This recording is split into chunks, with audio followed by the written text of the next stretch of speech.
Shalom Bapak Ibu, teman-teman kembali kita dalam e-home sharing. Hari ini kita akan mendapat pengalaman sharing dari Pak Riko berhubung dengan tema dinamika hidup bergaul dengan Allah. Waktu dan tempat dipersilakan Pak Riko. Baik, terima kasih Pak Ferry. Sekali lagi selamat malam Bapak Ibu, saudara-saudara yang terkasih dalam Tuhan. Shalom. Ya, tema pemberitaan firman Tuhan atau sharing kita pada malam hari ini adalah dinamika hidup bergaul dengan Allah. Dinamika hidup bergaul dengan Allah. Bapak Ibu, saudara-saudara yang dikasih Tuhan, harus kita akui bahwa kebanyakan dari kita belum mempunyai dinamika hidup bergaul dengan Allah.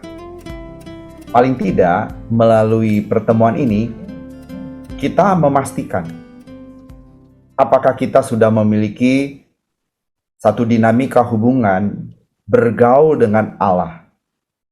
Hubungan yang terjalin akrab, hubungan yang terjalin karib dengan Tuhan. Apa yang membuat seseorang tidak bisa atau tidak memiliki dinamika kehidupan bergaul dengan Allah? Yang membuat manusia tidak memiliki kehidupan bergaul dengan Allah, ada dua faktor.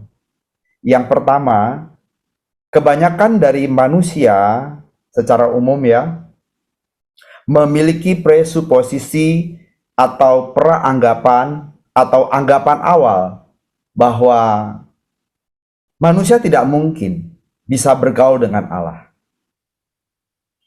Kata bergaul itu menunjukkan satu keadaan, kondisi di mana seseorang bisa akrab, di mana seseorang bisa dekat, di mana seseorang bisa karib.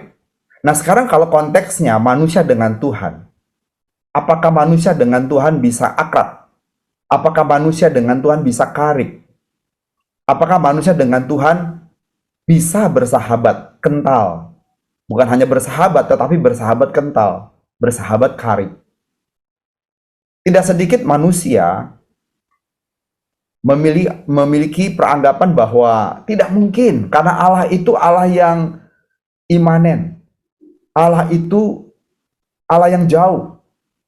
Tidak mungkin manusia bisa bergaul dengan Sang Pencipta.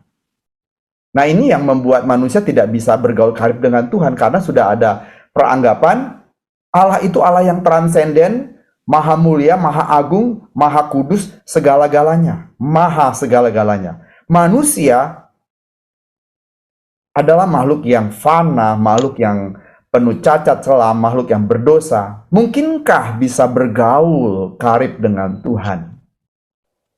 Nah, yang kedua, apa yang membuat manusia tidak bisa atau gagal atau tidak memiliki dinamika hidup bergaul dengan Allah?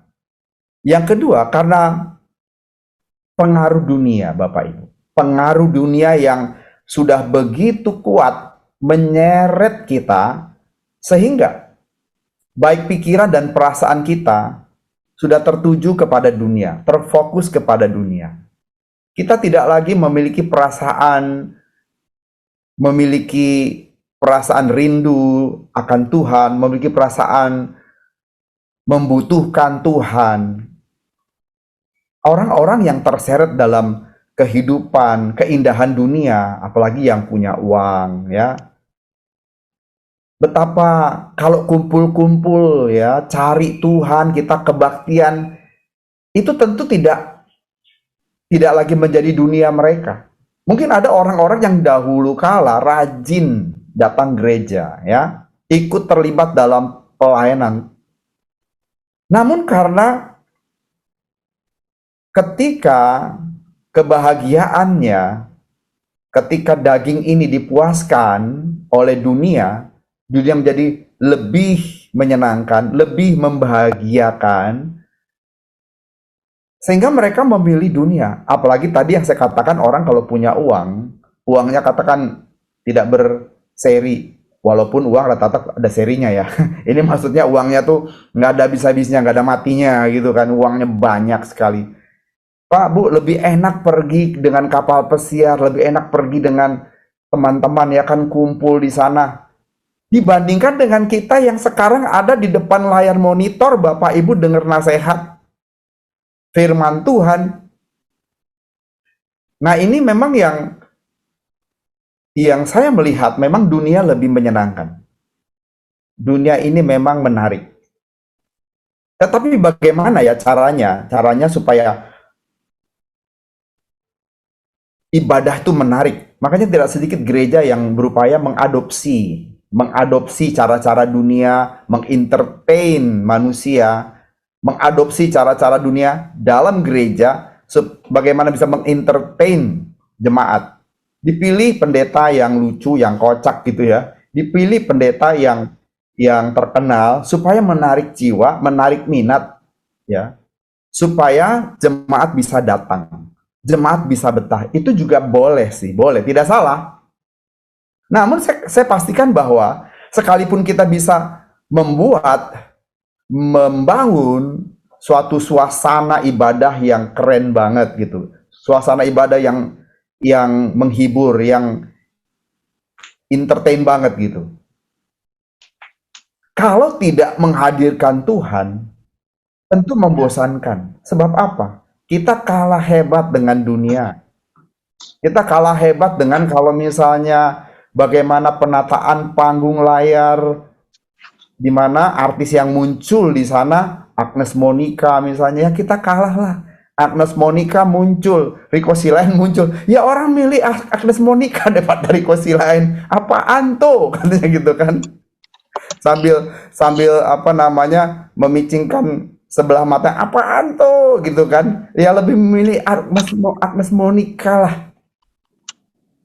Tapi saya tetap berdoa dan kita semua berdoa, hamba-hamba Tuhan yang terlibat dalam pekerjaan Tuhan berdoa, fokus kita merindukan kehadiran Tuhan dan kita berharap penuh Tuhan hadir dalam setiap pertemuan-pertemuan ibadah kita.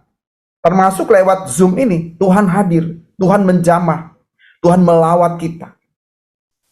Nah, kembali dengan apa yang saya sampaikan tadi, ada dua hal tadi yang membuat manusia memang tidak bisa memiliki dinamika hidup bergaul dengan Allah. Sekali lagi yang pertama itu, karena memiliki presuposisi Allah itu Allah yang jauh, Allah yang transenden, tidak bisa dijangkau oleh manusia, apalagi jadi sahabat, mana mungkin, gitu kan?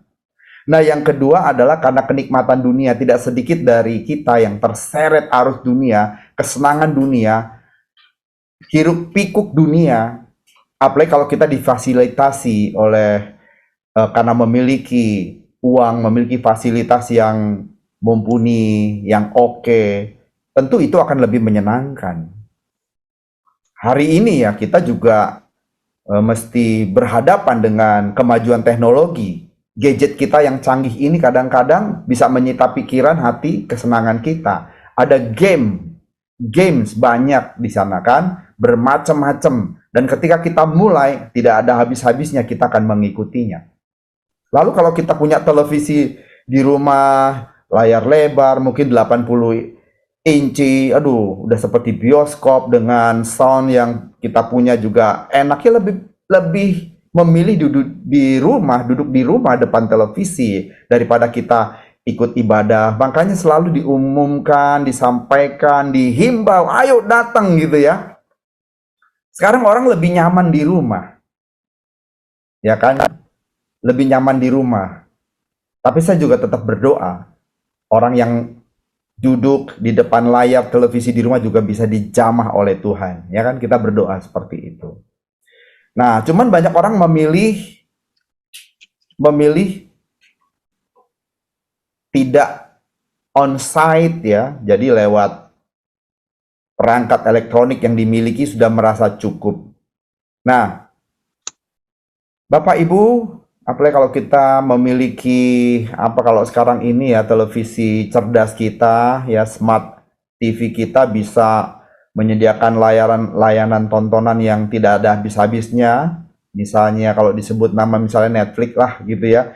itu kita bisa nonton disambung menyambung. Banyak acara-acara yang bagus, banyak film-film yang bagus.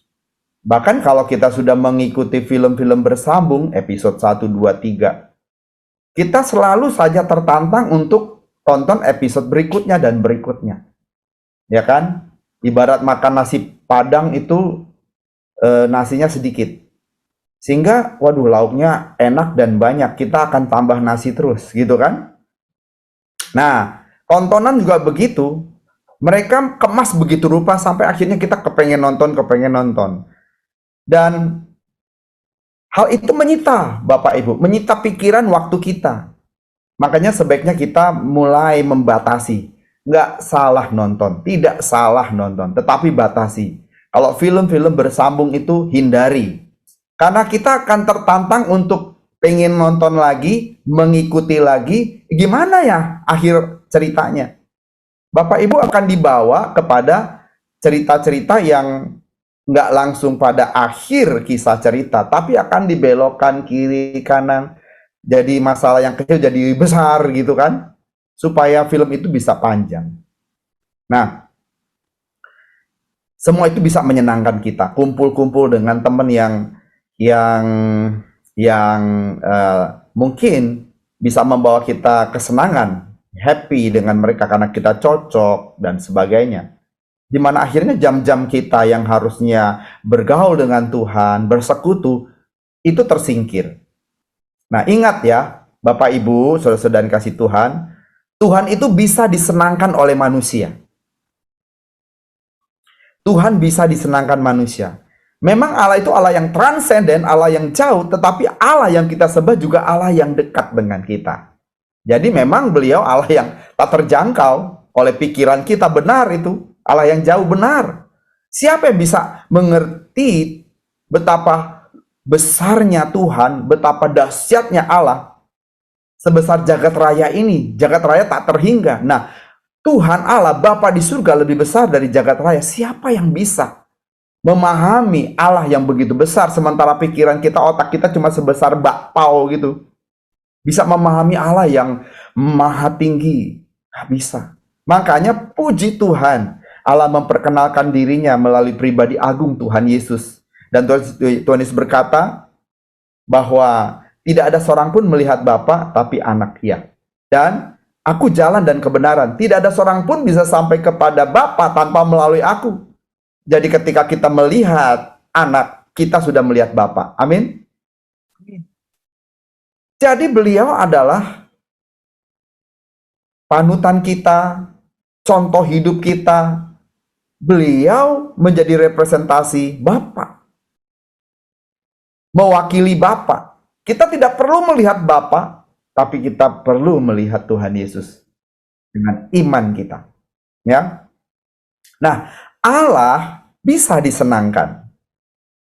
Kalau kita melihat ketika Tuhan Allah menciptakan manusia, manusia itu diciptakan dengan satu perangkat, yaitu kehendak bebas, liberum arbitrium. Nah, betapa bahagianya Tuhan jika manusia yang diciptakan oleh Tuhan dengan perangkat kehendak bebas ini, manusia bisa memilih taat sekalipun bisa tidak taat. Manusia memilih tidak berdosa sekalipun bisa berbuat dosa. Manusia bisa memilih tidak mengabdi kepada Tuhan Allah, tetapi manusia memilih mengabdi kepada Tuhan Allah. Manusia bisa tidak mencintai Allah, tetapi manusia memilih mencintai Allah. Oke, kita bisa tidak mencintai Allah, tapi kita memilih mencintai Allah. Kita bisa tidak hadir dalam e-home ini, memilih senang-senang sama teman, nongkrong di mall, atau punya kegiatan-kegiatan lain. Tapi kita memilih di depan layar kaca, kita belajar kebenaran. Dan ini bisa menyenangkan hati Tuhan. Kita bisa tidak menghormati Allah, tapi kita memilih menghormati Allah. Hal ini, Bapak Ibu, pilihan yang tepat dan pasti menyenangkan hati Allah. Pasti menyukakan hati Tuhan. Nah, dinamika hidup bergaul dengan Allah, Bapak Ibu, kita harus bangun. Kalau hari ini tertidur, kita harus bangunkan. Sampai kita benar-benar Di dalam hati dan pikiran kita, aku membutuhkan Tuhan. Aku tidak membutuhkan lain. Atau aku lebih membutuhkan Tuhan dibandingkan yang lain. Setiap kita punya kebutuhan, pasti memang namanya manusia tidak mungkin tidak punya kebutuhan. Tetapi Tuhan menjadi prioritas utama, kebutuhan kita yang paling utama. Memang kita tidak akan bisa dimengerti orang. Kok dia bisa begitu ya? Kok bisa memilih gereja, memilih e-home, memilih bersekutu gitu ya dalam kelompok kecil. Kok aneh ya gitu. Apa sih enaknya? Lebih enakan kumpul-kumpul, lebih enakan nonton, lebih enakan main game, dan seterusnya. Tapi kita memilih diam, duduk di kaki Tuhan, dan membenahi hidup kita. Nah, itu akan menyukakan hati Allah. Dan dinamika hidup bergaul dengan Allah tidak bisa terjadi dengan sendirinya. Tidak bisa terjadi dengan sendirinya, atau tidak bisa terjadi secara otomatis, Bapak Ibu. Tua itu otomatis, tetapi memiliki hubungan yang bergaul karib dengan Allah harus diciptakan. Amin? Yang mengerti angkat jempolnya. Ya, supaya saya bisa melihat respon Bapak Ibu. Paham gak sih apa yang saya katakan? Bapak Ibu, tua otomatis, rambut putih, ubanan itu otomatis, tapi memiliki pergaulan yang karib dengan Tuhan harus dibangun. Harus dibangun. Nah, kita kalau hari ini tertidur, merasa tidak membutuhkan bergaul dengan Allah, harus kita bangun, kita ciptakan, kita paksa. Kalau seseorang bisa punya otot kuat, kekar, tubuhnya berotot, kenapa kita tidak membangun otot rohani yang kuat? Kalau mereka makan diatur setiap waktu, mereka harus angkat berat, dan itu sakit. Pasti sakit badannya, tapi mereka lakukan itu. Demi apa? Supaya bisa berotot. Ayo kita bangun, memiliki hubungan yang karib dengan Tuhan. Khususnya nih para pelayan Tuhan nih, kita harus punya waktu duduk di kaki Tuhan. Sehingga kita bisa menerima pesan-pesan Tuhan yang hebat. Nah, kita mau belajar dari satu tokoh yang namanya Henokh. Ya, bagaimana Henokh memiliki pergaulan yang begitu akrab dengan Tuhan. Asik ya kalau melihat kehidupan seorang Henokh ini, walaupun tidak diceritakan banyak Bapak Ibu, ya. Tidak banyak cerita tentang Henokh, tetapi Henokh itu memiliki satu hubungan yang begitu akrab dengan Tuhan, sampai-sampai Tuhan Allah tidak ingin berpisah dengan Henokh. Nih, kita bisa buktikan ya di dalam Alkitab bahwa Tuhan Allah tidak menginginkan perpisahan dengan Henokh loh. Makanya Henokh diangkat Tuhan. Henokh tidak mengalami kematian seperti layaknya manusia. Henokh diangkat Tuhan. Kenapa? Tuhan tidak mau pisah dengan manusia. Tuhan tidak mau pisah dengan Henokh dan membiarkan Henokh ada di dunia orang mati. Di Hades. Tuhan Allah tidak membiarkan Henokh berada di Hades. Kenapa? Karena Tuhan memiliki hubungan yang akrab dengan Henokh. Ini hebat loh. Seakrab apa sih Henokh itu ya? Bisa seperti itu ya. Sampai-sampai Tuhan tidak mau pisah dengan Henokh. Nah, hari ini Tuhan juga tidak mau pisah dengan kita. Dan begitu kita nanti mengakhiri hidup, kita dijemput oleh Tuhan. Akan bersama-sama dengan Tuhan di dalam kekekalan. Yuk kita lihat di dalam Kejadian pasal yang kelima. Pada zaman itu, tidak banyak orang yang hidup seperti Henokh. Dan Henokh ini dicatat sedemikian rupa, menunjukkan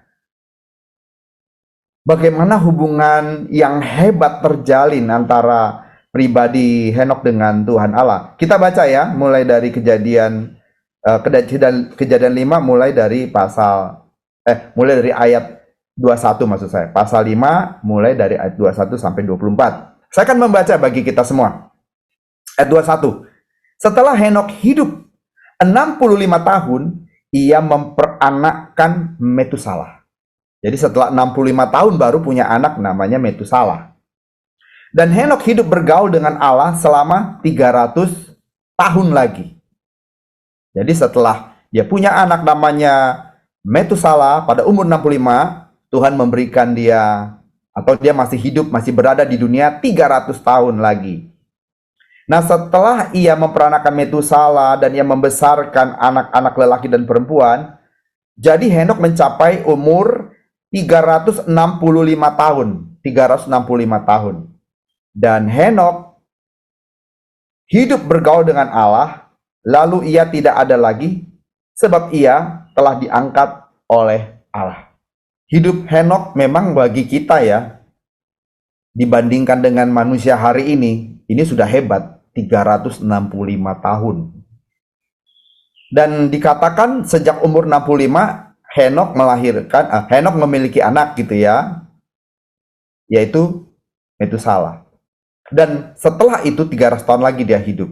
Artinya apa?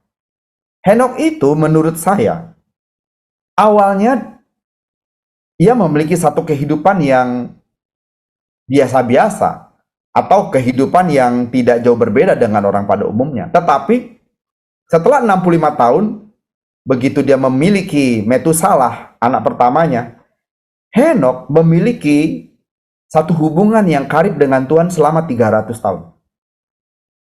Dikatakan di ayat 22, dan Henok hidup bergaul dengan Allah selama 300 tahun lagi. Jadi 1 sampai 65 mungkin dia memiliki satu kehidupan yang biasa-biasa. Namun di titik itu ketika Metusalah dilahirkan, dia mulai memiliki satu kehidupan, membangun satu kehidupan yang karib dengan Tuhan. Hidup bergaul dengan Allah selama 300 tahun. Ya. Selama 300 tahun Henok mencari dan membangun keintiman dengan Tuhan, mencari Tuhan dan membangun keintiman dengan Tuhan. Bapak Ibu, orang yang membangun keintiman dengan Tuhan itu menjadi sahabatnya Tuhan. Makanya Tuhan akan memberitahukan banyak rahasia-rahasia kepadanya. Seperti kalau kita lihat ya, Nuh bergaul dengan Tuhan. Tuhan memberikan rahasianya loh. Kalau kita membaca di Mazmur 25 ayat 14 dikatakan, Tuhan Allah bergaul karib dengan orang yang takut akan Dia, dan perjanjiannya diberitahukannya kepada mereka. Perjanjiannya. Banyak rahasia yang diberikan Tuhan. Rahasia Tuhan itu, perjanjiannya diberikan hanya kepada orang-orang yang karib dengannya. Makanya sebelum Tuhan memusnahkan dunia ini dengan air bah, Tuhan memberikan perjanjiannya, memberikan rahasianya kepada Nuh. Demikian juga, janji Tuhan tidak akan mengakhiri dunia dengan air bah lagi, tidak akan menghadirkan air bah lagi. Tuhan memberikan perjanjiannya kepada Nuh karena Nuh bergaul karib dengan Allah. Ya. Nah, ini betapa hebatnya pergaulan dengan Allah itu. Jadi bergaul dengan Allah mesti dibangun, dan hal itu tidak bisa diperoleh dengan cepat. Henok membangun hubungan dengan Allah itu dari waktu ke waktu panjang, 300 tahun, sampai mencapai puncaknya dia diangkat Tuhan. Tuhan tidak menghendaki, sekali lagi saya ulangi, Tuhan tidak menghendaki Henok mengalami kematian selayaknya manusia berdosa pada umumnya. Dia masuk Hades, dunia orang mati. Tidak. Tuhan mengangkat dia. Kenapa? Tuhan tidak mau berpisah dengan Henok. Aduh, hebat bener. Kalau sampai Tuhan tidak mau berpisah dengan Pak Ayong, Tuhan tidak mau berpisah dengan Pak Andi, Tuhan tidak mau berpisah dengan Pak Daniel, Tuhan tidak mau berpisah dengan Pak Ferry. Oh, Tuhan tidak membiarkan. Tuhan maunya tetap akrab. Saudara, kalau kita punya teman akrab, teman karib, kan nggak mau pisah kan? Bener nggak sih? Ya kan? Kalau kita punya teman akrab, ada kerinduan pengen ketemu, makanya kita atur janji, udah lama nih gak ketemu, yuk makan bareng, yuk minum-minum bareng, yuk ngopi bareng, yuk gitu kan? Janjian, karena apa? Sahabat. Tuhan juga begitu. Kadang-kadang ya, Alkitab juga mengatakan, kadang-kadang sahabat itu bisa melebihi keluarga, kedekatan kita. Keluarga kadang-kadang hitung-hitungan, sahabat mah nggak hitung-hitungan. Itu bicara persahabatan, bergaul yang karib, membuat orang yang menjadi sahabat kita lebih dekat dari saudara. Makanya kadang-kadang saudara seiman lebih dekat dibandingkan saudara kandung kita. Betul ya? Apalagi Tuhan, Bapak Ibu. Kalau Tuhan menjadi sahabat kita dan kita bergaul karib dengan Tuhan, apalagi Tuhan. Nah, yuk kita membangun keintiman. Nah, keintiman yang kita bangun dengan Tuhan itu mestinya ada beberapa hal. Mestinya sih keintiman ini keintiman yang betul-betul keintiman yang aktif ya. Sebab ada satu keintiman yang boleh saya katakan istilahkan keintiman yang reaktif gitu ya. Keintiman yang reaktif. Jadi misalnya orang marah karena mendengar sesuatu dia bereaksi, reaktif. Ada orang-orang yang reaktif gitu kan ya, gampang marah, gampang sedih dan seterusnya. Gampang nolong orang juga, nah reaktif dia sifatnya. Nah, ada satu keintiman yang bersifat reaktif. Ya ini kalau bicara tentang jenis keintiman ya, mungkin keintiman yang reaktif misalnya begini, keintiman reaktif itu ada orang-orang yang mendadak cari Tuhan luar biasa. Pagi dia bangun, pagi dia bangun dan berdoa, siang dia berdoa, malam dia berdoa lagi. Ke gereja terus. Kenapa? Dulu saya mengenal ada seorang yang waktu di gereja lama sekali, gereja kecil, ada seorang bapak setiap hari ada di gereja. Kalau kita bikin pertemuan doa puasa beberapa hari, beliau selalu ada. Tapi satu ketika beliau tidak ada lagi. Kenapa? Beliau sudah punya bisnis sendiri. Sudah beli villa di puncak. Dan saya memang pernah diajak ke villanya. Nah, tapi saya ingat memang Pak, mesti datang doa. Iya nih, sibuk Pak. Nah, dulu, waktu susah-susahnya, dia doa puasa, dia bersama-sama kita doa terus. Tapi begitu sudah punya villa, setiap minggu dia ada di villanya. Dia kadang telepon, Pak, ya ada di mana Pak? Ada di villa saya Pak, nanti kapan-kapan datang ya Pak, nginep ya Pak.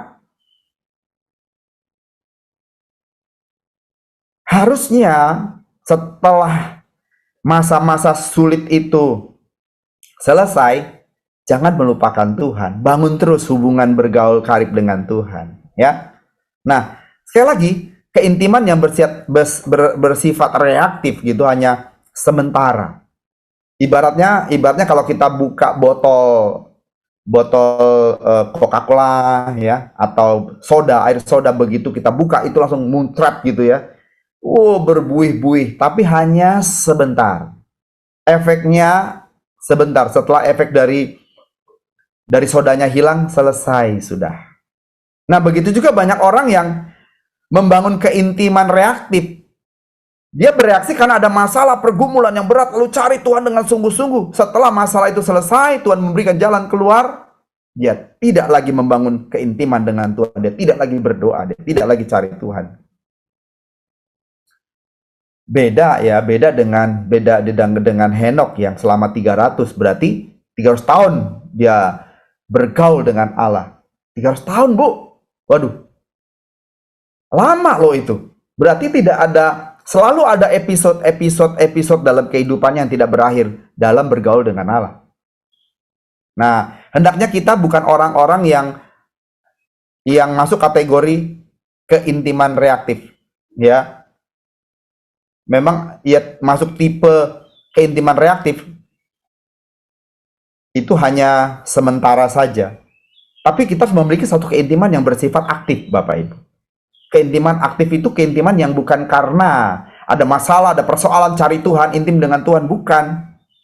Tetapi keintiman ini adalah sesuatu yang kita bangun aktif dari kita yang benar-benar membangun, menciptakan satu hubungan pergaulan dengan Tuhan Allah. Jadi kita mengembangkan di sini, kita kembangkan hubungan bergaul dengan Allah. Kalau kita bersahabat itu mesti selalu ketemu, ada dialog, ada kontak. No, kita bangun kontak, dialog dengan Tuhan. Lewat pembacaan firman Tuhan kita berdialog, lewat doa kita berdialog. Saat bersekutu dengan kawan seiman kita berdialog dengan Tuhan. Saat tidak sedang ada di gereja berliturgi pun kita tetap membangun hubungan karib dengan Tuhan. Misalnya dengan tidak menyentuh dosa. Dan selalu terhubung dengan Tuhan. Dalam segala situasi, ngobrol dengan Tuhan, kontak Tuhan. Selalu berkata-kata dengan Tuhan. Nah, ini merupakan cara kita membangun suatu keintiman yang aktif. Dan yang ketiga, ketika kita terus membiasakan diri membangun suatu hubungan yang aktif, kita rencanakan dari pagi hari, siang hari, sore hari, terus dekat dengan Tuhan, terus terhubung dengan Tuhan, terus kontak dengan Tuhan, selalu kontak dengan Tuhan. Saat kita tidak ada masalah maupun ada masalah, saat kita senang maupun gak senang, selalu kontak dengan Tuhan. Saat kita bingung atau kita tidak sedang bingung, kita kontak dengan Tuhan. Nah, hal ini akan membangun keintiman yang bersifat otomatis. Nah, hari Minggu saya sempat nyinggung ya. Orang itu ya Bapak Ibu ya, bisa otomatis bikin dosa. Kenapa? Karena terbiasa. Sudah terpola, hidupnya sudah tercetak. Orang yang biasa ngomong kotor akan otomatis ngomong kotor. Tapi kalau kita tidak terbiasa ngomong kotor, untuk ngomong kotor itu tidak otomatis. Berat mulut kita keluar kok ngomong kotor. Kalau kita terbiasa ngomongin orang, padahal datanya tidak punya, kita hanya menyampaikan penyambung lidah orang lain. Perhatikan, kalau kita terbiasa seperti itu, kita terbiasa gosip, itu mulut kita lancar saat gosip. Lancar, mudah. Tapi kalau orang yang tidak terbiasa, itu sulit, gosip itu sulit. Nyolong, hal sederhana. Itu kalau kita tidak pernah terbiasa nyolong, itu susah mau nyolong tuh berat. Ya Pak Andi, sempat kita ngobrol-ngobrol sama Pak Andi hari Minggu. Rasa berdosa banget kalaupun nyolong ya Pak. Iya, merasa berdosa banget. Kalau orang yang otomatis nyolong, nggak ada rasa dosanya Pak. Nyolong kecil, nyolong besar, sampai tidak memiliki, nggak ada rasa bersalah lagi, hilang. Nah, Bapak Ibu, kita harus masuk kepada keintiman otomatis. Ini keintiman puncak, di mana secara otomatis kita merindukan Allah. Secara otomatis kita mencari Allah. Kita tidak bisa hidup tanpa Allah.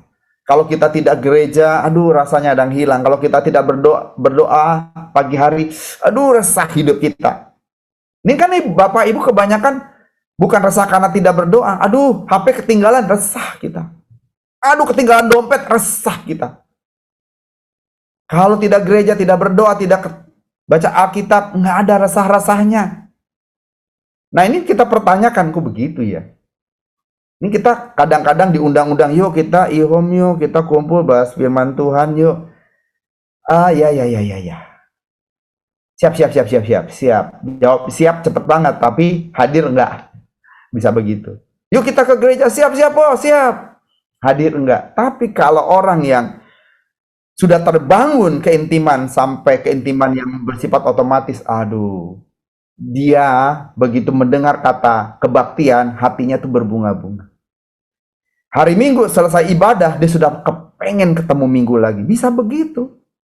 Ya kan? Pengen ibadah lagi. Jadi kalau doa pagi, aduh pengen pagi lagi, berdoa lagi. Nah begitu. Ini habis doa pagi, siang pengen lagi berdoa lagi. Bisa begitu. Membangun keintiman dengan Tuhan ini udah puncak. Kalau sudah keintiman yang otomatis, sudah puncak Bapak Ibu. Puncak keintiman di mana kita terus-menerus memiliki satu hubungan yang permanen dengan Tuhan. Seperti Henok. 300 tahun. Selalu ada episode-episode bergaul dengan Allah. Ngobrol dengan Allah. Bicara dengan Tuhan, menikmati Tuhan, karena Tuhan itu hidup. Nah, ini yang harus kita kembangkan, ya. Memang sulit, namun kita harus upayakan. Sulit, tidak mudah memiliki keintiman yang otomatis itu. Karena masalahnya kita sudah punya otomatis yang lain. Otomatis jahat, otomatis jelek, berpikir. Nah, ini yang harus kita perangi. Makanya kita bangun hubungan keintiman dengan Tuhan yang otomatis. Maka, aduh, betapa indahnya hidup kita ini. Ya, nah kita perlu kembangkan, apalagi di tengah-tengah zaman yang yang sudah rusak ini tidak mudah. Namun, Bapak Ibu harus ingat bahwa ketika Henokh hidup, jangan berpikir pada waktu itu zaman tidak rusak seperti sekarang. Sudah rusak Bapak Ibu. Manusia telah kehilangan kemuliaan Allah. Cuman hari ini rusaknya memang udah lebih gawat lagi. Dan kenikmatan dunia hari ini lebih kuat menyeret kita. Bahkan antara dosa dengan tidak dosa pun mulai tipis perbedaannya. Menjadi sulit kita untuk hidup benar. Nah, kalau kita membaca di dalam 1 Petrus 1 ayat 14 sampai 15, ini saya membuktikan bahwa Henokh pada zamannya juga tidak mudah. Dia harus hidup benar di hadapan Tuhan Allah. Yudas 1 ayat 14, ya. Yudas 1 ayat 14 dan 15. Kita lihat di sini. Juga tentang mereka, Henokh, keturunan ketujuh dari Adam, telah bernubuat, katanya, sesungguhnya Tuhan datang dengan beribu-ribu orang kudusnya. Jadi Henokh bernubuat, satu hari kelak Tuhan akan datang dengan ribuan orang kudusnya. Untuk apa? Ayat 15. Hendak menghakimi semua orang dan menjatuhkan hukuman atas orang-orang fasik. Karena semua perbuatan fasik yang mereka lakukan dan karena semua kata-kata nista yang diucapkan orang-orang berdosa yang fasik itu di hadapan Tuhan. Jadi Henokh ini merupakan seorang hamba Tuhan yang juga menyerukan firman Tuhan. Henokh mengecam dosa dan gaya hidup orang-orang yang tidak benar pada zamannya. Nah, hari ini juga kita melihat banyak orang yang tidak benar hidupnya. Kita patut menyerukan kepada mereka. Dengan gaya hidup yang tidak benar itu akan menyeret mereka ke api kekal. Kita harus mengingatkan mereka akan hukuman Allah. Mungkin ketika kita berkata-kata kepada mereka mengenai Tuhan, adanya hukuman Tuhan, orang berkata, lu sorohani lo. Saudara, itu tantangan hidup kita. Makanya kita mesti hidup benar supaya apa yang kita katakan itu punya kuasa, bisa berintegritas apa yang kita katakan itu. Karena hidup kita juga melakukan. Nah, Henokh hidup di zaman itu. Kita sekarang juga hidup di zaman yang relatif sama kondisinya, bahkan lebih parah hari ini. Mengenai hal berdosa itu lebih parah hari ini. Sampai-sampai tidak, perbedaannya tipis. Bisnis coba, antara yang salah dengan yang tidak salah, perbedaannya tipis. Menjadi sulit menegakkan kebenaran. Dan kalau kita menegakkan kebenaran, kita bisa menjadi orang yang aneh. Tapi kita aneh. Di mata Tuhan tidak. Di mata dunia bisa iya. Aneh, tapi di mata Tuhan tidak. Kita langka, nggak apa-apa. Langka di mata Tuhan, langka di mata dunia. Tapi kita juga orang yang ada di hati Tuhan. Nah, Bapak Ibu, Allah kita tuh benar-benar hidup. Kita bisa bersekutu dengan Tuhan, benar-benar bisa bersekutu dengan Tuhan. Saya mengalami banyak pengalaman-pengalaman yang adikodrati dengan Tuhan. Ya, contoh kasus misalnya. Satu hari cincin saya pernah hilang. Cincin kawin saya itu sudah mungkin 15 tahun yang lalu barangkali ya, kurang lebih. Saya habis main bola. Lalu sudah cuci piring, habis main bola di luar, udah cuci piring di tempat di dapur.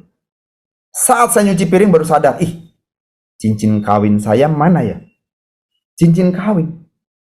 Waduh, gimana nih ngomong sama bini? Jangan-jangan nanti malah marah, lu gadein ya gitu, buat apa saya gadein? Kemana? Saya tanya Tuhan.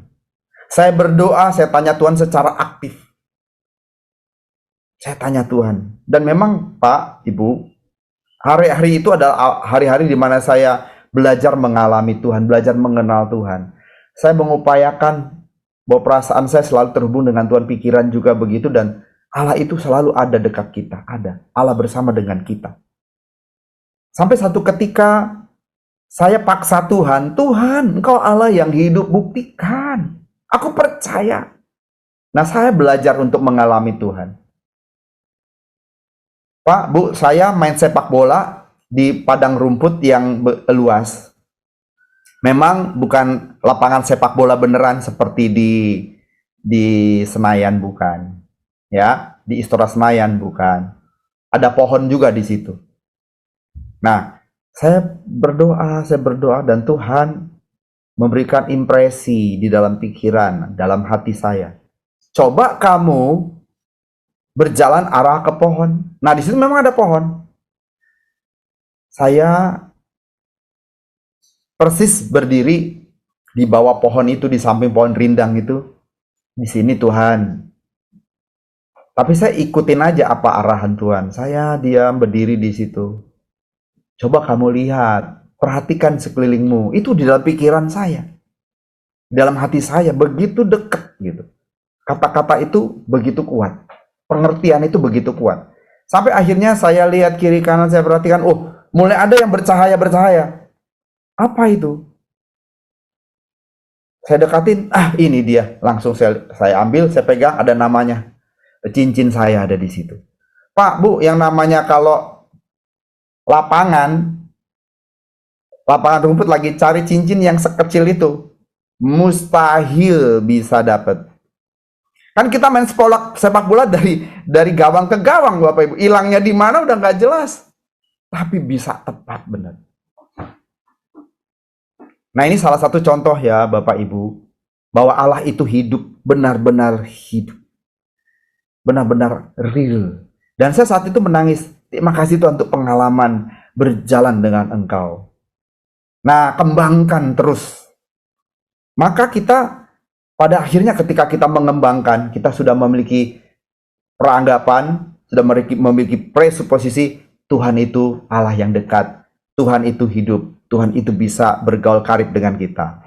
Masuk dalam dunianya kita Tuhan itu, Bapak Ibu. Maka kalau sudah begini, Tuhan itu masuk dunia kita, Tuhan itu menjadi kesukaan, Tuhan itu menjadi kesenangan, Tuhan itu segalanya bagi kita. Sampai pada waktunya kita tidak akan memiliki prioritas yang lain. Kita tidak punya dunia yang lain, dunia mancing kah, dunia motoran gitu ya. Dunia apapun Bapak Ibu, yang paling menarik adalah Tuhan. Dan dunia kita satu-satunya adalah Tuhan. Bukan berarti kita juga nggak kerja. Tapi selalu ada Tuhan di dalam pikiran kita. Selalu Tuhan yang paling kita nantikan. Tuhan yang paling kita rindukan. Jadi kalau kita sejak awal sudah membangun dinamika bergaul dengan Allah, hidup kita pasti luar biasa. Kita tidak akan membicarakan uang, membicarakan hal-hal jahat. Kita tidak akan membicarakan hal-hal jorok. Kita tidak akan membicarakan hal-hal yang menyakiti hati sesama kita. Kita pasti nggak akan bicarakan itu. Kita tidak akan mengotori pikiran kita dengan hal-hal niat-niat jahat itu. Jadi kalau hari ini ada orang-orang yang ya bisa hack, ya jadi hacker, lalu menembus, kan sekarang ya kita tahu bagaimana STT juga dihack orang. Ini kalau orang-orang yang takut Tuhan, yang memiliki hubungan bergaul yang intim dengan Tuhan, kan nggak mungkin mengambil tindakan itu. Entah dia disuruh orang, dibayar orang, kan nggak mungkin. Mikir ke situ, menjahati orang nggak akan mungkin. Karena dia nggak akan memikirkan hal yang kotor dalam pikirannya, hal yang jahat dalam pikirannya, merugikan orang, mengganggu orang. Tidak. Kalau ada orang begitu, memang dia tidak punya hidup dinamika bergaul dengan Allah. Nggak punya. Kalau punya hidup bergaul dengan Allah, dia miliki hidupan bergaul dengan Allah, tidak mungkin dia berbuat dosa. Nggak mungkin. Dia akan melihat, belajar, dan selalu menentukan, akan melihat selalu yang baik. Memikirkan sesuatu yang patut untuk dipikirkan. Dia tidak akan mendengarkan yang tidak patut didengar. Dia tidak akan membiarkan pikiran dan hatinya dirusak oleh sesuatu. Makanya pergaulan pun menentukan. Yuk kita bergaul dengan orang-orang yang mengasihi Tuhan, orang-orang fokus kepada Tuhan, orang yang sungguh-sungguh mengejar kebenaran. Alkitab berkata pergaulan yang buruk merusak kebiasaan yang baik. Makanya mau tidak mau saya membatasi diri. Saya mau bergaul dengan yang ini, tapi yang itu tidak. Bukan berarti aku membenci, bukan berarti aku menjauhi. Bagaimana aku bisa jadi berkat buat mereka, tapi aku nggak mau bergaul karib dengan mereka. Kenapa? Rusak. Pengaruh itu sangat kuat. Dan saya mau dipengaruhi hal yang baik. Makanya bergaul dengan Tuhan, biar Tuhan mempengaruhi hidupku. Bergaul karib dengan Tuhan di setiap waktu, di setiap saat, menit, detik hidup kita. Selalu Tuhan kita pikirkan. Tuhan ini benar nggak? Tuhan itu betul nggak? Selalu Tuhan. Mari isi jiwa kita dengan kebenaran yang murni, Bapak Ibu, firman-Nya. Sebab jikalau jiwa kita lengkap dengan kebenaran-kebenaran firman, barulah kita makin bisa memahami Tuhan. Dan Tuhan menjadi kebutuhan kita satu-satunya. Kalau Tuhan menjadi satu-satunya kebutuhan kita, hidup kita indah, Bapak Ibu. Hidup kita nyaman. Masalah pasti ada, tapi masalah itu tidak akan menyita pikiran, tidak akan menyita waktu kita. Sebab masalah kita hanyalah satu, bagaimana membangun keintiman dengan Tuhan, persahabatan dengan Tuhan. Jadi masalah nggak akan lama. Masih ada pun nggak apa-apa. Masalah tidak akan membinasakan. Masalah kita tidak akan membuat kita berdarah-darah, Bapak Ibu. Tapi kalau tidak mengalami Tuhan dan memiliki keintiman dengan Tuhan, kita akan berdarah-darah di api kekal. Dan aku memilih Tuhan. Dan saya berharap, saya mengajak Bapak Ibu, yuk kita membangun dinamika hidup bergaul dengan Allah. Setiap saat, setiap waktu. Tuhan berkati. Amin. Oke, saya kembalikan ke Pak Pak. Riko. Pak, biasanya kita ada sharing tanya jawab, boleh ada sharing Pak? Mungkin Bapak Ibu teman-teman ada yang ingin disampaikan, mungkin ingin ditanyakan berhubungan dengan sharing kita hari ini, bagaimana dinamika hidup dengan Allah. Pak Riko, mungkin kalau saya coba mulai dulu Pak. Saya setuju dengan penyampaian dari Pak Riko bahwa ya kita sebagai umat percaya, kita sudah memilih iman kita kepada Tuhan Yesus, harusnya kita hidup itu di dalam sebuah dinamika bersama dengan Allah. Dari apa yang Pak Riko sharingkan, ya kalau saya ya saya cerita saya lah Pak ya, saya kan pekerjaan saya masih sekuler, saya masih menjalani sebuah bisnis. Bisnis itu ya lebih jahat dari ibu kota, Pak. Bisnis itu lebih jahat dari ibu kota. Saya belakangan ini saya memahami sebuah pengalaman gini, Pak. Kita mungkin tidak bisa menghargai sesuatu dengan benar kalau kita tidak tahu harga itu. Nah, menurut saya mungkin nggak Pak, kita tidak bisa hidup dalam dinamika bersama dengan Allah karena knowledge kita tidak melihat Allah itu dinilai yang sesungguhnya gitu. Jadi terkadang ibaratnya kita tahu logam mulia itu mahal karena kita tahu nilainya. Kalau kita nggak pernah ngeliat logam mulia itu punya nilai dan kita nggak tahu nilainya, mungkin kita dikasih logam mulia, kita taruh buat ganjilan pintu, karena kita nggak tahu nilainya. Tapi LM itu karena kita tahu nilainya, kita taruh di dalam berangkas dan kita simpan. Makin banyak itu mungkin dunia akan bilang itu makin seneng, tapi untuk orang yang tidak tahu itu nilainya, dia nggak akan merasa seneng meskipun banyak. Nah, dari sharing Pak Riko, kita bisa ada sebagaimana ada, pastinya karena anugerah dan kemurahan Tuhan gitu. Pastinya, karena nggak mungkin kita bisa ada hari ini tanpa anugerah dan kemurahan Tuhan. Tapi kita nggak bisa menghargai itu secara properly. Nah, bagaimana untuk orang yang ingin masuk ke dalam nih Pak, ingin mengerti lebih dalam lagi, harga kita tahu nih, ini nilainya ini nggak bisa dibandingkan dengan dunia tawarkan gitu. Kan tadi Pak Riko jelaskan, dunia menawarkan lebih wah gitu. Karena kita nggak tahu nilainya. Tapi kalau kita tahu nilainya, dunia nggak bisa dibandingkan. Ibaratnya kita membandingkan eh, sepeda biasa dengan mobil Tesla, kan nggak bisa dibandingkan gitu. Nah, seperti itu. Kira-kira gimana Pak Riko? Iya. Jadi banyak orang yang tidak membutuhkan Tuhan karena tidak menganggap Tuhan bernilai. Karena merasa nggak ada keuntungannya kok, gitu ya. Dan nggak ada faedahnya kok. Apalagi kalau sudah sampai dia punya posisi jabatan tinggi, uang banyak. Jangan berpikir semua ini karena usaha kerja kerasku semata-mata. Ya kan, bukan karena Tuhan. Kalau sampai berpikir begitu, ya dia tidak akan menghargai Tuhan. Tidak akan menghargai Tuhan. Nah, kalau sampai begini, saya nggak tahu akhir hidupnya gimana.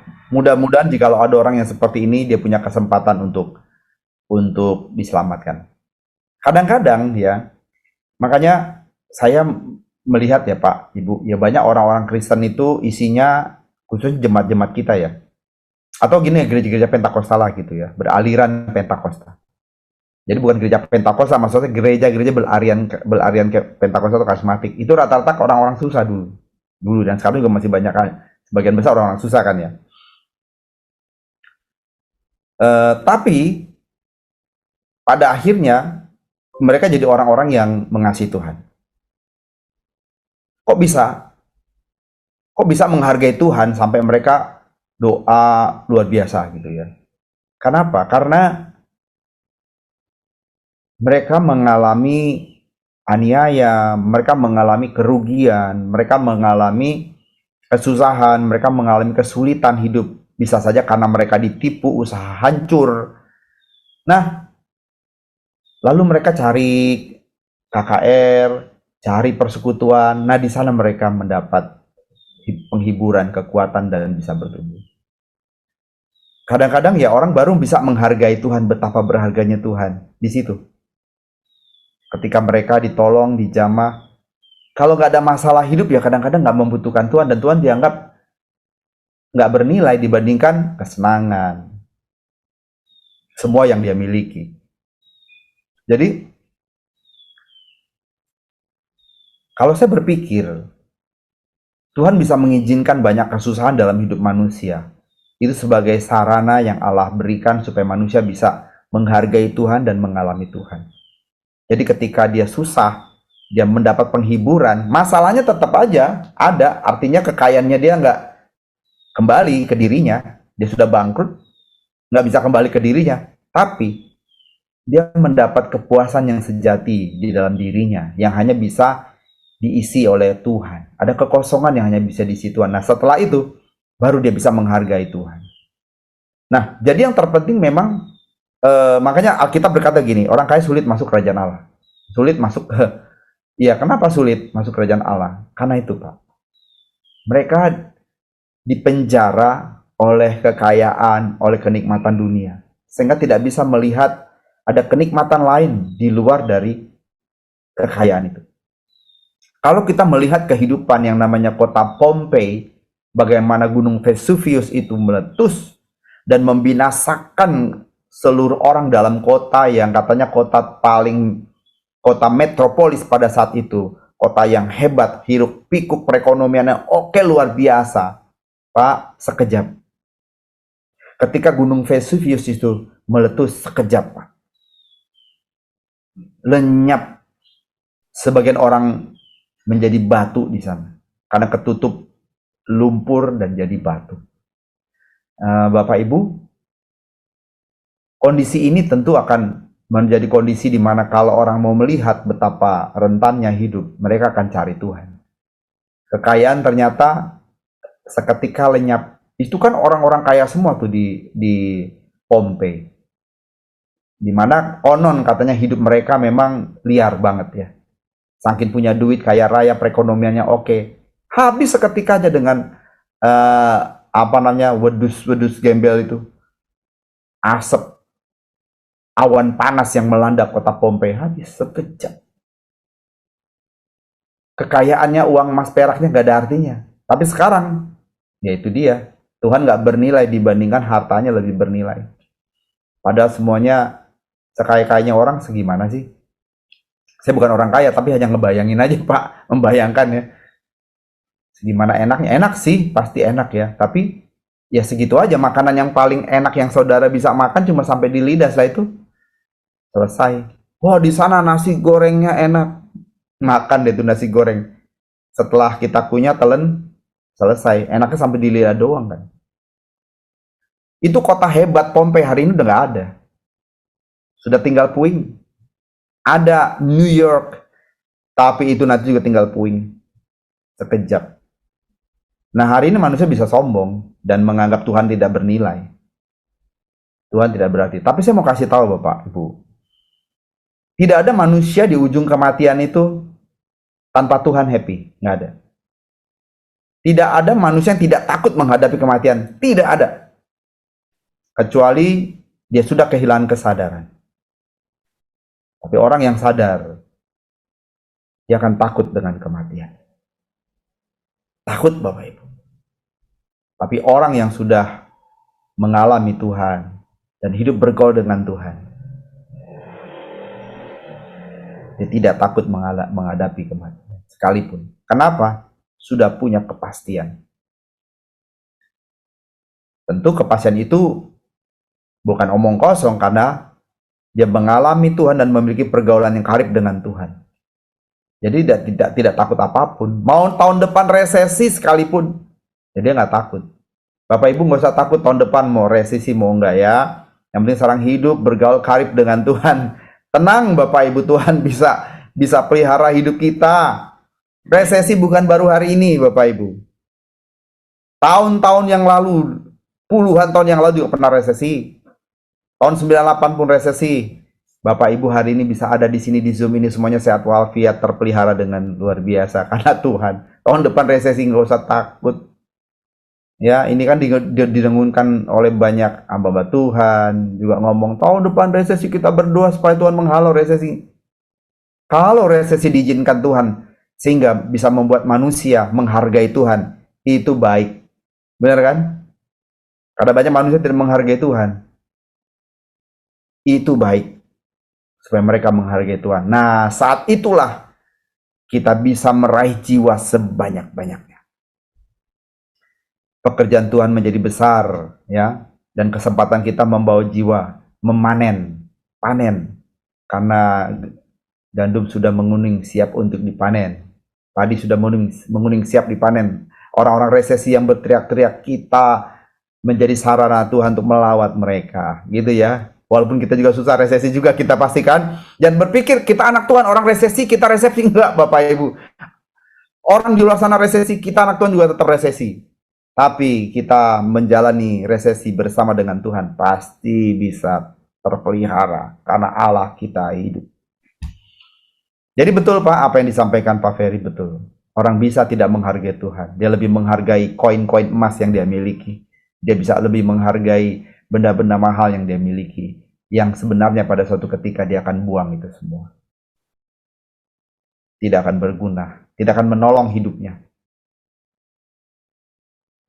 Oke, itu Pak. Thank you Pak. Welcome Pak. Bapak Ibu, ada lagi yang ingin tanyakan? Pak Riko. Ya. Pak, saya mau nanya Pak.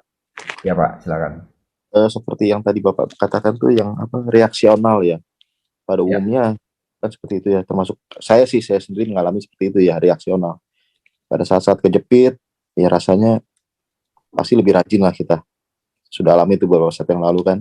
Doa pagi ya otomatis badan bangun sendiri. Pokoknya kalau situasi kejepit seolah-olah kita butuh Tuhan, tapi setelah badai seperti berlalu ya semangat cari Tuhannya kayak ya juga seperti turun lagi Pak. Nah, adakah tips dari Bapak itu untuk bagaimana supaya kita bisa menjaga ritmenya Pak? Jadi tapi tanpa masalah Pak, karena enak kan Pak sebetulnya ada masalah itu. Iya betul. Ya, memang paling sulit menjaga ritme. Ya, menjaga ritme itu sangat sulit. Kita yang harus membangun, kita harus menciptakan. Kita yang harus kejam dengan waktu-waktu kita. Jadi banyak waktu-waktu yang kita bisa gunakan untuk hal-hal yang menyenangkan daging, tapi kita masih kejam dengan itu. Ini jam doa, bukan jam ngobrol. Selesai, gitu kan. Memang rada kaku, tapi itu kita lakukan.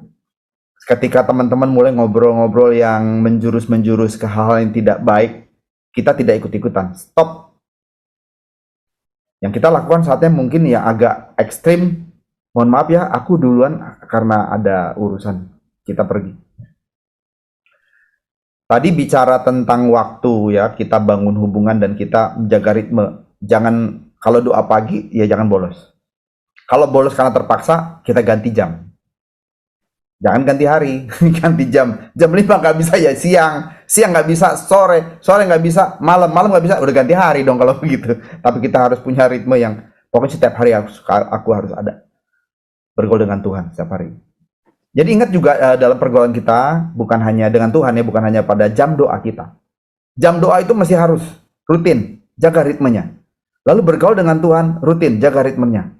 Bergaul dengan Tuhan ini bercakap-cakap, berdialog selalu.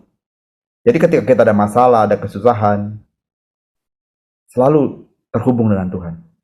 Nggak ada masalah selalu. Selalu terhubung dan ngobrol lebih banyak. Walaupun kita sedang bekerja di kantor. Ada waktu senggang, ngobrol dengan Tuhan. Tidak ada waktu senggang, lagi sibuk pun kita selalu ingat akan Tuhan. Kalau orang lagi jatuh cinta bisa berkata saat mau makan ingat kamu, saat mau tidur juga ingat kamu. Kalau mereka bisa ingat-ingat kamunya itu yang dia lagi cintai gitu, lagi falling in love. Kita belajar mengarahkannya juga kepada Tuhan. Saat mau melakukan apapun selalu ingat akan Tuhan. Ketika kita melihat orang kecelakaan, kita ingat akan Tuhan. Kita mungkin tidak bisa menolong, karena kita lewat, itu kecelakaan sudah terjadi, kita hanya berpikir, Tuhan, seandainya aku yang ada terbaring di situ. Kalau aku belum mengenal Engkau. Begitu juga Tuhan, kalau keluargaku yang terbaring di situ tapi belum mengenal Engkau. Bagaimana Tuhan? Nah, kalau kita melihat kecelakaan, kita juga bisa bersyukur. Aku bersyukur Tuhan, aku mengenalmu. Kalaupun aku mengalami kejadian itu, kalau aku harus kehilangan nyawa, aku tahu kemana aku pulang. Wah, akan jadi indah Pak. Jadi tipsnya jaga ritme. Sampai tadi ketika kita bergaul, teman mulai ngomong yang enggak, yang ngaco gitu. Kita kalau bisa, kita luruskan. Tapi kalau kita lihat teman kita ini orang yang nggak bisa diluruskan nih, belum waktunya ya kita lebih baik kita menyingkir. Kalau ada misalnya satu kegiatan-kegiatan bisnis kita yang juga tidak benar, kita dalam hal menjaga ritme, kita mesti kejam Pak. Yang ini nggak bisa. Ada satu pengacara yang ngomong sama saya dan dia cukup berintegritas dan berkata, Pak Riko, kalau soal perceraian itu anti buat saya. Kalau masalah-masalah di luar perceraian, saya bisa bantu. Saya ikut membela. Tapi kalau perceraian, saya tidak bisa membela. Dibayar berapapun. Jadi ada artis juga minta dia tolong gitu supaya bisa menyelesaikan proses perceraiannya gitu kan. Kan terkait dengan harta gono gini dan seterusnya supaya dia bisa adil, bisa dapat. Kadang-kadang malah nggak dapat kalau seseorang nggak peduli dengan kasusnya. Gitu ya, mungkin ini jadi permasalahan rumah tangga kalau dia bilang saya tidak mau. Dan betul dia tidak mau Pak untuk menangani kasus perceraian. Tapi kalau orang mau bercerai, dia bisa hadir dan dia hanya memberi nasihat, bagaimana pernikahan ini tetap berjalan dan tidak terjadi perceraian. Nah, itu kalau menurut dia. Tapi itu satu hal yang baik juga gitu, jarang-jarang ya, karena masalah perceraian ini kasus yang cukup banyak dan menghasilkan uang banyak. Karena konon katanya dari 7.000 pernikahan, maaf, dari 5.000 pernikahan 7.000 yang bercerai. Gitu kan. Jadi orang yang udah kawin 2 kali udah banyak. Tapi dia tidak mau. Nah, ini cukup ya, dia berintegritas ya. Nah, berarti dia jaga ritme Pak, ritme. Dan dia kejam dengan waktu-waktu yang dia miliki. Dan juga dengan pekerjaannya. Ada yang dia rasa dia pantas untuk lakukan, ada yang tidak dia tidak lakukan. Jadi memang harus dari diri kita secara konsisten kita bangun, Pak. Ada hal-hal yang kita bangun. Bagaimana mengatur waktu, bagaimana mengatur pola pikir kita, bagaimana menggunakan kesempatan-kesempatan yang ada untuk bersekutu dengan Tuhan. Nah, terus kita jaga ritmenya. Kadang mulut kita pengen ngomong apa, nah itu juga kita jaga. Kita terbiasa mulut bicara yang tidak benar, itu kita harus lakukan, kita stop dan kita harus menguasai diri sedemikian rupa. Kalau tips saya begitu. Jadi kalau sudah mulai masuk, Pak, dalam keintiman dengan Tuhan, jangan pernah berhenti. Jaga ritmenya. Jadi kalau orang lari, Pak, lari. Kenapa seseorang bisa lari 10 km? Karena dia jaga ritme, Pak. Kalau dia langsung cus itu, lari sekencang-kencangnya sprint, jadi modelnya itu seperti tadi. Jadi keintiman yang bersifat reaktif. Begitu dibuka itunya ya, start dibuka, dia lari sekencang-kencangnya sprint, Pak. 100 meter dia sudah kelelahan. Tapi yang lain dia jaga ritme larinya. Memang dia kalah. Di awal dia akan kalah, Pak. Mungkin 400 meter yang tadi yang sprint udah di ujung, Pak, udah di depan. Tapi yang dia jaga ritme, tap, dia akan pasti mengalahkan yang 400, yang sudah 400 meter di depan dia yang sprint tadi. Dan yang 400 meter yang udah di depan dia yang sprint tadi tidak akan bisa melanjutkan. Kalaupun melanjutkan, dia harus beristirahat sekian lama. Tetapi yang menjaga ritme tetap lari tadi terus, udah nggak bisa dikejar, Pak. Ini pengalaman. Dulu saya orang suka lari, Pak. Bukan lari dari kenyataan, tapi lari beneran. Nah, jadi saya pernah ikut lari di Tebet, ya, itu satu di Kelurahan Tebet saya ikut lari. Nah, kebetulan posisi agak di depan gitu ya. Begitu sudah dipersilakan lari gitu ya, saya lari sekencang-kencangnya. Saya tidak tahu teknik, Pak. Jadi saya lari sekencang-kencangnya. Wah, orang lihat, weh, gitu, saya juga happy. Tapi lama-lama saya kehabisan tenaga dan sampai saya berhenti karena pusing.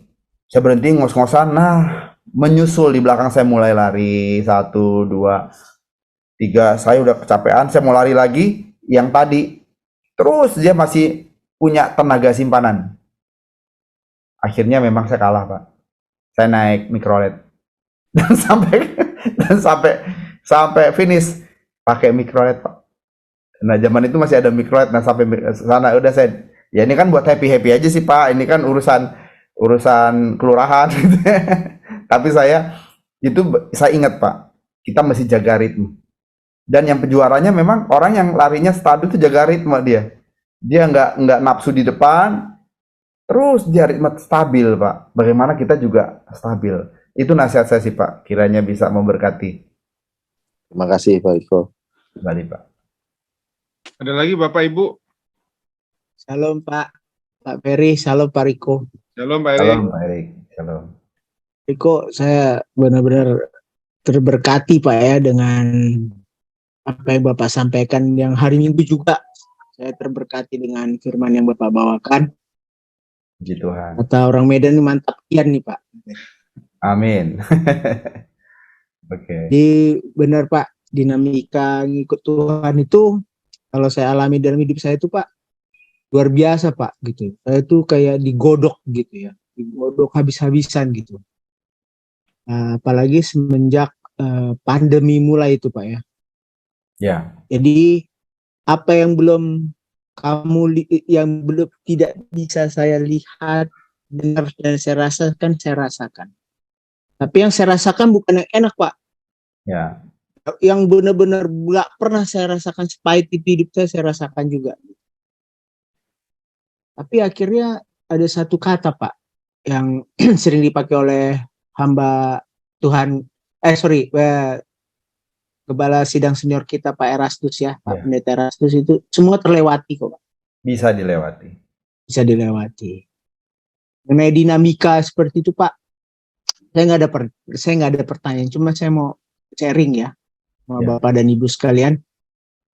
yang seperti Bapak bilang tadi, menjaga ritme itu memang penting, Pak.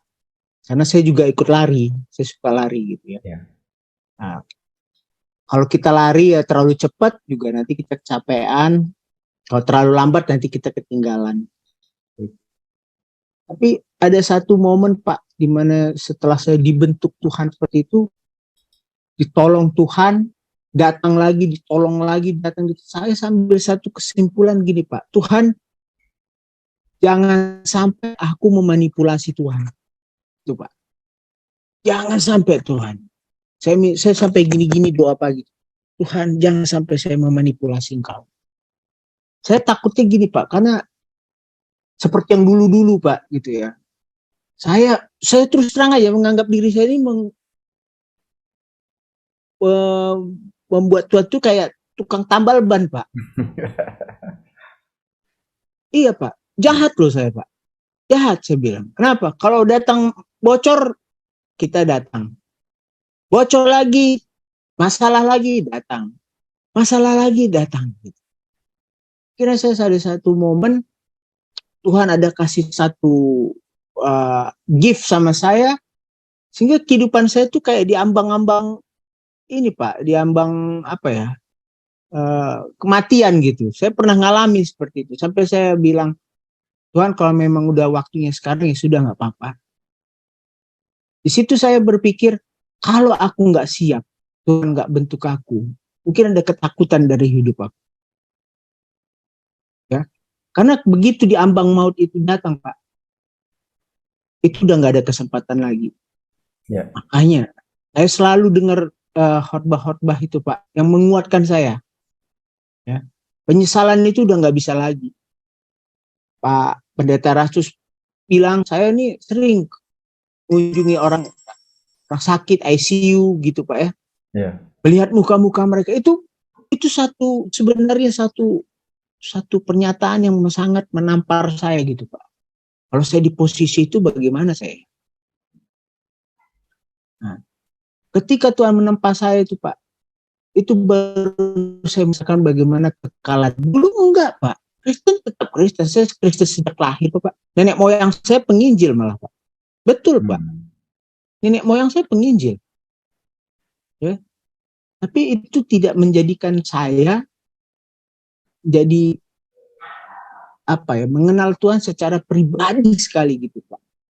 Nah, saya juga mau bersaksi nih, Pak. Tadi saya ditelepon sama teman saya lawyer. Kebetulan saya ada masalah hukum. Ya. Lawyernya ini bukan lawyer saya karena kelebihan duit, Pak. Pro bono juga, Pak. Teman saya gitu kan, teman badminton saya gitu. Dan sudah sampai status sudah panjang. Puji Tuhan, Pak. Selama proses hukum itu, Pak, tidak ada uang yang kita keluarkan. Karena saya bilang sama polisi, Pak, saya nuntut keadilan. Ya. Saya nuntut keadilan. Kalau memang ini Bapak mau bantu saya sebagai rakyat warga negara Indonesia yang saya tertipu, saya bilang, Bapak pasti tolong saya. Saya bilang sama kanitnya itu, Pak. Saya bilang, tapi kalau tidak, saya mau lari kemana lagi, Pak? Puji Tuhan, Pak, prosesnya sudah lancar. Di sini saya ngambil pelajaran. Apapun masalah kita, apapun itu selalu ada namanya natur dosa, Pak. Ya. Artinya di dalam permasalahan kita itu ada potensi-potensi dosa yang bisa kita timbulkan di situ, Pak. Ada, Pak.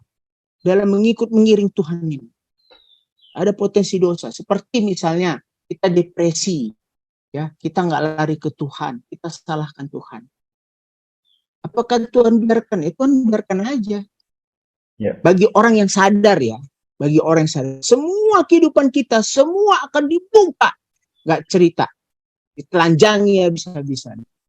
Nah, di situ saya belajar dari hidup saya gitu, Pak. Ya, saya juga ada satu gift ya. Saya bilang gift ya dari Tuhan ya. Itu saya kena GERD, Pak.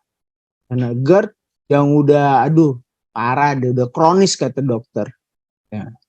Di situ Tuhan kenapa ya? Dulu saya suka makan ini, buat Tuhan saya dulu perut saya lah, Pak. Ya. Nah, ya punya uang, makan apa aja kan bisa, Pak ya. Nah, tapi Tuhan kasih itu supaya apa? Supaya ada memang ada kayak apa ya? Kayak pengingat saya gitu loh Pak. Karena kalau ini kambuh, rasa udah mau mati. Berapa kali tuh Pak di mobil gitu ya. Saya cuma minta satu, Tuhan dampingi saya. Gak usah sembuh, dampingi aja saya. Cukup, saya bilang. Ya, kayak bule nih pasti tahu gimana rasanya itu, Bu. Ya, jadi intinya Bapak dan Ibu sekalian, kalau terjadi sesuatu masalah apapun nih belum terselesaikan ataupun belum sampai sekarang belum juga terselesaikan, yakinlah itu kunci kita untuk ke surga. Saya yakin itu. Itu nggak sembarang orang bisa dapat itu. Walaupun dunia melihat kok dia nggak sembuh, kok dia tetap susah, kok dia tetap miskin, kok dia seperti itu. Tapi itu yakin, itu kunci kita ke surga. Karena apa? Berarti kita tetap ada salib kita dalam hidup kita. Yang Tuhan mau kita pikul supaya kita selalu mengingat Tuhan. Ya.